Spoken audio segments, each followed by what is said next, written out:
Anker versus Apple wireless power banks. With Apple leaning into the whole MagSafe wireless charging thing, a slew of companies have begun to release MagSafe wireless chargers and power banks compatible with iPhones. Apple released their own wireless power bank, and Anker, being the largest charging company out there, was quick to follow with their own. They are neck and neck on Amazon's best-selling power bank list. But which one is better? Are either of them any good? How many times are they going to charge your iPhone, and how fast? Let's find out. These power banks are almost identical in size. The Anker is ever so slightly bigger. However, they both fit snugly against the iPhone, and I really don't think you would ever notice the difference in reality. Both products are incredibly well built, and they feel great. The largest difference in terms of look and feel is the choice of this faux leather-like charging surface on the Anker versus the rubberized feet on Apple. Both magnets seem to hold well against the iPhone, although Anker's faux leather surface is slightly more slippery against the glass of an uncased iPhone. Both seem to have far more grip against a case, however, so if you want one of these devices, a MagSafe case of some kind is kind of a must in my opinion. The largest design difference overall really is this foldable stand that's built into the Anker, something that I think is pretty cool. I could see this being useful on long flights, train journeys, if you want some kind of hands-free viewing experience.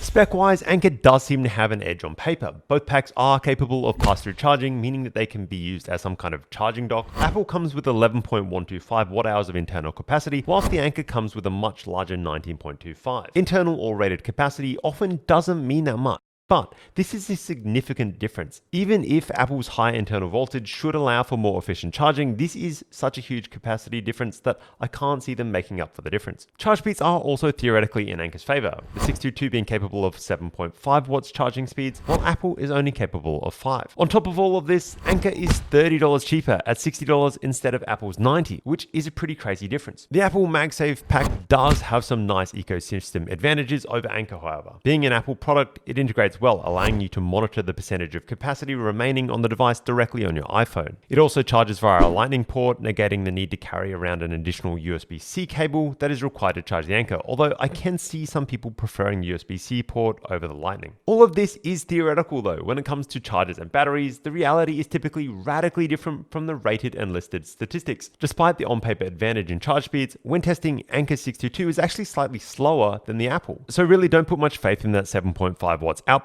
After 1 hour of charging, the Anker was capable of charging an iPhone 13 Pro Max 24%, while the Apple was capable of a 27% charge. The bigger charge speed and internal capacity of the Anker 622 does eventually beat out Apple though. Over a full charge, the Anker battery will provide a 65% charge from 0 to the latest iPhone flagships, versus Apple, which is only capable of providing a 37% charge before running completely flat. So recommendations. If you're in love with the idea of a wireless charging power bank, then the Anker 622 is probably the better pack between the two. It's cheaper, it provides nearly 30% more charging capacity, and that stand function is kind of useful.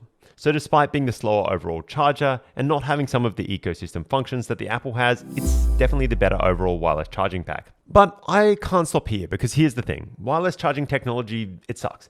Especially when it comes to power banks. This is all because of the inefficiency, and people kind of hate that word. So in simple terms, wireless charging has one big downside. A large amount of the power put out by your charger gets lost in the ether as heat. It never makes it to your iPhone. This might not be the biggest issue for wall chargers, as in reality, all this means is spending a tiny bit more on the electricity bill. And the slower charge speeds, they're a fair trade-off for not having to plug in. In power banks though, this really matters. Batteries are heavy and they're expensive. So if you're losing much of the power stored within the battery through the process of magnetic charging, then getting less charges at a way slower charge speed for the same size and weight of the battery, it really sucks. On top of all this, they're far more expensive to boot due to the extra internal components required. Really, any perceived extra convenience is far outweighed by the extra downsides. Wireless charging technology is just not here when it comes to portable chargers. Both of these power banks, the Anker 622 and the Apple MagSafe power banks, get destroyed in terms of number of charges and charge speeds when compared to their wide competition. On top of all this, they are way more expensive and you can't use them to charge other devices other than your phone. The fact that after 1 hour of charging, neither of these packs will even give a flagship iPhone a 30%